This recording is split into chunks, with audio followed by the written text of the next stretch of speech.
Astronomy সম্পর্কে কিছু পড়াশোনা করেছে তারা জানে যে এই তারাগুলোর পজিশন এত নিখুঁত যে একটা যদি সামান্য ডানে ভাবে সরে যায়, একটু 19-20 হয়ে যায়, মহাবিশ্বের এই মহাবিশ্বের যে মাধ্যাকর্ষণ শক্তি, অভিকর্ষ বল, এটা কলাপস করে ভেঙে পড়ে।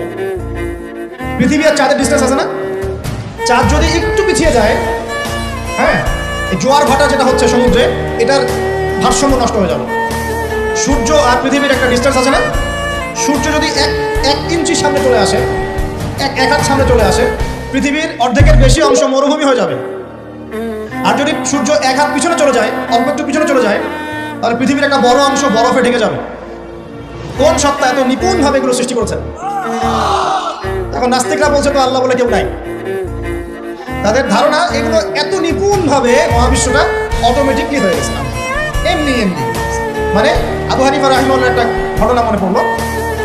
নাস্তিকদের সাথে বাহাস হবে, তিনি নাই, সকাল থেকে তিনি আসছেন না।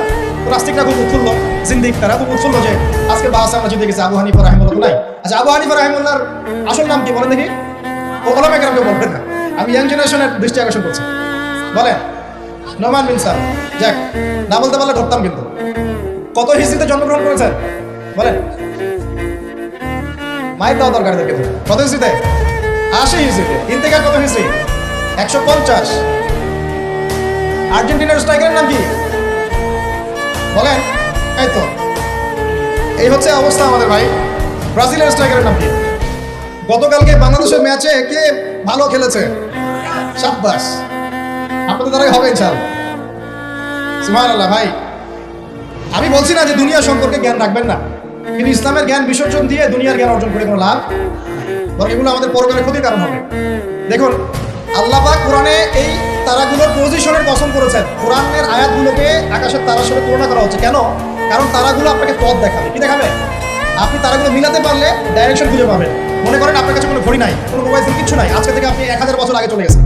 এখন সমুদ্রে আপনি যাত্রা করতেছেন, আপনি দিক চিনবেন কিভাবে? কোনটা পূর্ব, কোনটা পশ্চিম? রাতের বেলা আপনি কেমনে চিনবেন কোনটা পূর্ব, কোনটা পশ্চিম, কোনটা উত্তর, কোনটা দক্ষিণ? তারা দেখে চিনতেন। কিভাবে চিনতেন? আকাশের তারা দেখে আগেকার নাবিক যারা ছিলেন সেইরা, তারা দিক চিনতেন। এই তারাগুলোকে দিক নির্দেশক বলা হয়। ঠিক একইভাবে কোরআনের আয়াতগুলো যদি আপনি একটার সাথে একটা হারমোনিয়াসলি মিলাতে পারেন, আপনি পথ খুঁজে পাবেন। এই জন্যই বললাম যে আকাশের তারার সাথে কোরআনের আয়াতগুলোকে মেলানো, উপমা দেয়া। এইখানে বলতে গিয়ে এসেছিলাম যে দুইজন নবীকেই কিন্তু আল্লাহ রাব্বুল আলামিন কি বলেছেন? খলিফা। আদম আলাইহিস সালামকেও খলিফা বলেছেন, দাউদ আলাইহিস সালামকে কি বলেছেন? খলিফা। এখন বলেন তো, খলিফা কাকে বলে? যে কাপড় সেলাই করে?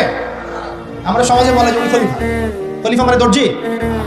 খলিফা কে? এটা কে সবচেয়ে ভালো উত্তর দিতে পারবে? আমি না আল্লাহ? আমরা না আল্লাহ? আল্লাহ পাক কি বলছেন শুনুন। আল্লাহ পাক সূরা সাদের মধ্যে বলছেন। কোন সূরা? সাদ একটা সূরাই আছে।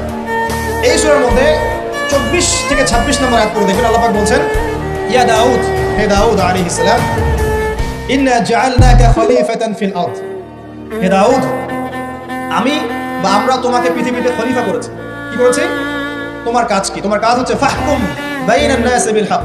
তোমার কাজ হচ্ছে মানুষের মাঝে, এই যে জনসাধারণের মাঝে হকের মানদণ্ডে বিচার ফয়সালা করবে। একজন খলিফার কাজ কি তাহলে? জনসাধারণের মাঝে হকের মানদণ্ডে, ন্যায়ের মানদণ্ডে বিচার ফয়সালা করলে সে আল্লাহর খলিফা হবে। যদি অন্যায়ের মানদণ্ডে বিচার ফয়সালা করে, সে শয়তানের খলিফা। কথা কি বুঝতে পারছেন? এই খলিফা শব্দ আল্লাহ পাক প্রয়োগ করেছেন দাউদ আলাইহিস সালামের ক্ষেত্রেও এবং আদম আলাইহিস সালামের ক্ষেত্রেও। আদম আলাইহিস সালামকে আল্লাহ কি বলছেন? ওয়া ইয ক্বালা রাব্বুকা লিল মালায়েকা ইন্নী জাঈলুন ফিল আরদি বলেন খলিফা। তাহলে আদমকে খলিফা বললেন না আলাইহিস সালাম? তো আদম আলাইহিস সালাম পৃথিবীতে এসে কি আল্লাহর বিধান ছাড়া অন্য কারো বিধান দিয়ে বিচার ফয়সালা করেছেন কিনা? সেখান থেকে তিনি কি আল্লাহর বিধান ছাড়া অন্য কোনো বিধান দিয়ে ফয়সালা করেছিলেন কিনা? উত্তর দেন। আল্লাহ পাক সূরা মাইদায় উল্টা কথা বলছেন। আল্লাহ পাক বলেন, ওয়ামান লাম ইয়াহকুম বিমা আনজালাল্লাহ ফাউলাইকা হুমুল কাফিরুন। 44 নম্বর আয়াত। 45 এ বলছেন ফাউলাইকা হুমুল ফাসিকুন। 47 এ গিয়ে বলছেন ফাউলাইকা হুমুল যালিমুন। তিনটা বলছেন, বা প্রথমে কাফিরুন, তারপর যালিমুন, তারপর ফাসিকুন। তিনটা কথাই আল্লাহ বলছেন যে ব্যক্তি বা যারা আল্লাহর নাজিলকৃত বিধান দ্বারা বিচার ফয়সালা করছে না, তারা ফাসিক, তারা জালেম, তারা কাফির। কে বলেছেন? আমাদের কথা। এখানে দুটো বিষয় চলে আসবে।